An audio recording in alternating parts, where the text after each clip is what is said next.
Hello and welcome to the Modern Mystery School UK EU podcast and YouTube channel. And today we are joined by Lynn. Lynn, how are you?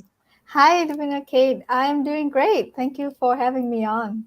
Well, thank you so much for joining us again. I always love our chats. You've been on the show before, and I just wanted to find out a little bit more about why you decided to become a ritual master. Because your background, for people that have watched before, we might not necessarily match you with, being on that ritual master path and what have you. So, what drew you to that? Yes, so there's the reason why I became a ritual master, and then there's the reason why I continue being a ritual master. I will share my We want I'll share the reason why I became a ritual master first. So I think for the first couple of years being in the mystery school, I mostly just relied on my intuition. Like I got my life activation, empower thyself. I really didn't understand much, but it was just like, okay, I trust myself enough that even if I do this, I'm gonna be okay. Like, even if God forbid something goes wrong. So I did empower thyself. A few months later, I went to Healers Academy. And then when at Healers, I think I remember Ipsismus Dave come in. I did not know about this man. I've never seen him before because this was before he was on social media. And whatever he said, I don't remember. But I'm like, Ritual Master is cool. And then after Healers, we went to Glastonbury, and I've never shared the story before. And I was at the Chalice Well, and I had a meditation, and I don't know. I think it was King Solomon or whoever that looks like him came and gave me a sword. I'm like, all right, I'll go to Ritual Master. And even at this point, it's really for me still purely intuition that led me there because I trusted that I'm on the right path. And I remember when I was in the class, Ritual Master 1, and Ipsismus Dave was doing his magic, sharing his teachings, that was honestly one of the first times I felt, oh my gosh, I'm home. Where I felt understood, I felt seen, I felt like this is what I've been searching, kind of the verification of my own experiences. And I'm like, oh yes. And I still kind of feeling tingling, just remembering that. So that's how I became a ritual master. Or that's why I became a ritual master. And then why do you continue? So I think I became a ritual master at kind of like a child, being curious, just picking up the pieces along the way. And I would say the ritual master path really helped me grow up. I was already a full, flesh adult being in my mid-20s, but what I meant is more like help me mature physically, emotionally, mentally, and especially spiritually. It's straight. It kind of, I usually say that, like the path kind of straightened me up in a way, because it gives me tools, the awareness as well as a structure to grow and to know, okay, this is what I want to do, and like the discipline. It gives me I would say, it gives me a higher purpose so that I can reach. And I'm that kind of person where I need a higher purpose. I need a reason of value because that's what kind of motivate me. That's what gets me going. If without structure, I've seen, I've seen that it's hard for me to grow. Like I need to have the goals and everything like that. So that's one thing, the higher purpose. Why are we doing this? Like why does, why does anybody would, sacrifice months of their year to go to program? Why do you like why would you sacrifice the thing? So I understood more of that. And also with the ritual master path, I love the unity. I love that we have to do this together. And for me, it's always been about unity, about collaboration, about relationship with other people. And I feel it a lot most strongly, I would say, with the ritual masters, we're on the same team. We're doing whatever, ritual masters do. So that higher purpose combined with the teamwork, the unity, those for me are some of the most important things that I really value in my life. And that's what I found. And I'm really grateful for the path, the ritual master path, but also the whole path. Yeah, I can definitely relate to that. I think I actually posted something about that the other day. It's like I actually grew up, I really did. I kind You of really, yeah.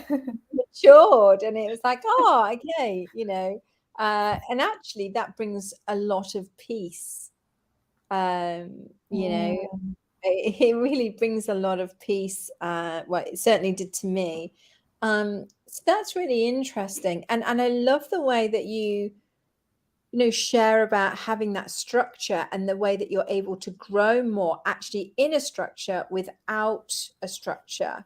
Because I know a lot of indigos, we don't necessarily perhaps want structure or authority, and we reject it, but there's something very different to having something rigid in place rather than a spiritual path that is designed to allow you to expand to your fullest capacity.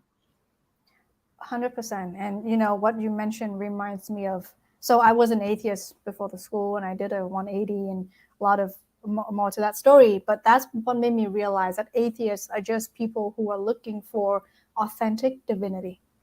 And so I think in the same way, the indigos, and I can speak for myself, we reject, we reject structure. I think it's not that we reject structure. I think we rejected the structure that we intuitively knew were not helpful to us.